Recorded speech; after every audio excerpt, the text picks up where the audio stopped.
Hello and welcome everyone. Hope everyone is having a wonderful day today. In today's video we are back with another build guide. I have got a new one today. It is for the Void Titan. This one will make you into a volatile explosion machine. You will be unstoppable. You will be able to blow up everything in your path. I'm going to start off with the aspects and fragments. We'll get into mods and then we'll show off a little bit of gameplay and how to use the build. I hope you guys enjoy this one and let's get straight into it. Alright, getting straight into things here. Aspects and fragments. What we're going to be going with is a shield throw. Not too necessary. You can have shield bash on if you prefer it, but that is up to personal preference.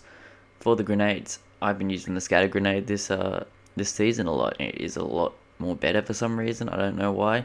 It absolutely decimates targets and it works on multiple different types. It works on in an area of an effect type of explosion, and it also works on singular target, getting them very weak. So I'll show you that a bit later. As for the aspects, we have Bastion. Bastion, you definitely want this. It's one of the better aspects on the Void Titan. Casting your barricade, it's going to give you an overshield. And when you keep going back behind your barrier, you get your overshield back and it keeps recharging. It's beautiful, it's strong, it keeps you alive. Controlled demolition. This next one is going to give you just a lot more void volatile explosions from your void abilities. As for the fragments, straight into them. Echo of expulsion. This is going to make all of your void abilities cause explosions on final blows. Echo of starvation. Picking up a void breach or an orb of power is going to grant devour. We want devour for this class setup.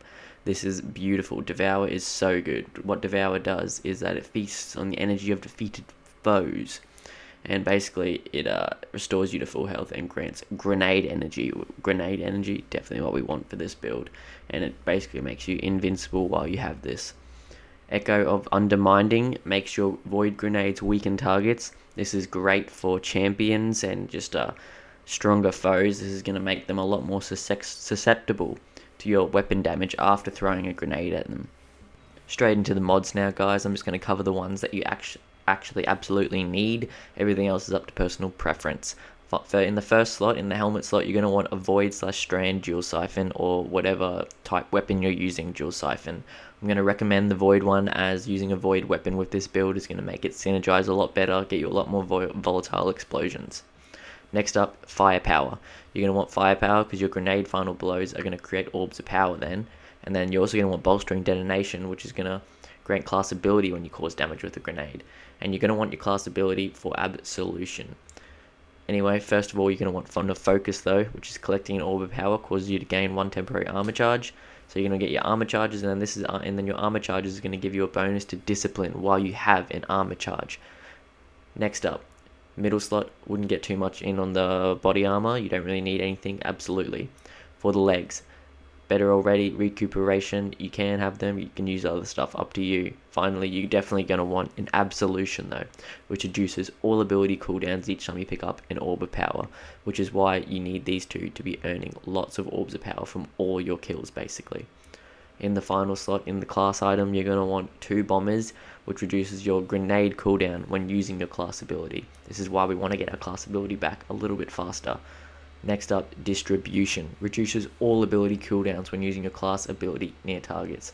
So your class ability is going to be getting you a lot of ability energy, mainly in the grenade as we want, but this will give it to all of them, getting everything back a little bit faster. So basically what these mods are doing is they're all feeding into each other. All your abilities are getting your other abilities back. This is going to cause a continuous loop of getting your abilities back and just make you absolutely unstoppable when it comes to throwing your grenades. As for artifact perks, you're just going to want a few. You're going to want Shattered Orbs, Volatile Flow, Bricks from Beyond, and Void Weapon Channeling. These are all ones that go in well with the Void ability class setup basically. Most people probably already have these on, as they are the best ones in the artifact perk slots. As for the recommended exotics for this build setup, there isn't one fit for all. There's multiple different ones you could use. It just depends on your playstyle and how you want to play this build. So Heart of Inmost Light, it still works. It's not as effective as last season, obviously, but it works great with all the mods that we've got in with this one. It makes it work pretty damn effectively. Other than that, you can use an armamentarian, just get double grenades, so if you're not throwing them as much, you can just let them load up so you have 2 of them instead of the 1. Other than that, you can use a second chance if you want. This one's not used very much. It gives you 2 of your shield throw abilities and makes them barrier breaking. Other than that, you could even use a Mask of the Quiet One, which is going to gain ability energy when you're damaged. So there's lots of different things you can use.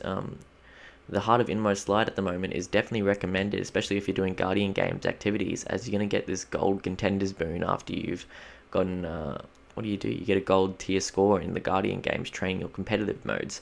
And once you've gotten that, you actually get an amazing amount of your class ability, grenade, energy, even your super back. You get it back very, very fast. And with the Heart of Inmost Light, it absolutely makes that even better. Alright, so here's the gameplay, guys. First thing I want to point out is the scatter grenade. The reason you're definitely going to want it is that every time you get a kill with it, you're absolutely blowing up everything around it. You're causing volatile explosions. It can easily destroy a mass of enemies in a second, as you can see. Now, to get this build working to its fullest potential, you're going to want to make sure that you're picking up as many of your orbs of power as possible. Your orbs of power do so much for this build. First of all, they give you Devour, they give you your volatile explosions, they give you volatile rounds, and finally they also give you back so much of your ability and class energy. It is absolutely amazing how much you can do with just 1 orb of power in this build. After you get some of those orbs of power, you're going to want to make sure that you're getting heaps of kills after that. You're getting at least 1 weapon kill every around 10 seconds, as this is going to extend your Devour, meaning you don't have to get your Devour back as much. And also, your Devour is giving you grenade ability energy for every kill that you get with a weapon.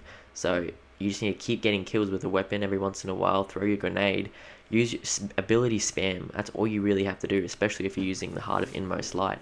This is going to get your abilities back even faster. There's just so many different ways that this build gives you your abilities. It gives you absolutely infinite amount of grenade energy. It's all you need. I think the best recommended cycle for this build that I could recommend would be to use all of your abilities, spam out all of them, use them. It doesn't matter if your shield's putting just in a random spot, just chuck it down, use all your abilities. Then you're going to want to make sure you get an orb of power, get Devour, keep getting weapon kills. You're going to get your grenade back absolutely instantly, basically. Heart of Inmost Light is going to be recharging all your other abilities at the same time because you've used them all. It's going to increase its recharge rate. It's just a never-ending cycle. Alright, that brings us to the end of the video, guys. Definitely give this build a try. Let me know how it goes. Let me know if you like it. It's definitely one of the better ones I've used this season, I think. It's absolutely unstoppable in my opinion. Other than that, don't forget to like and comment. Let me know in the comments if this build is useful to you. And subscribe for more guides like this in the future, as I will definitely be making more build videos. I'll catch you guys later, and have a good one.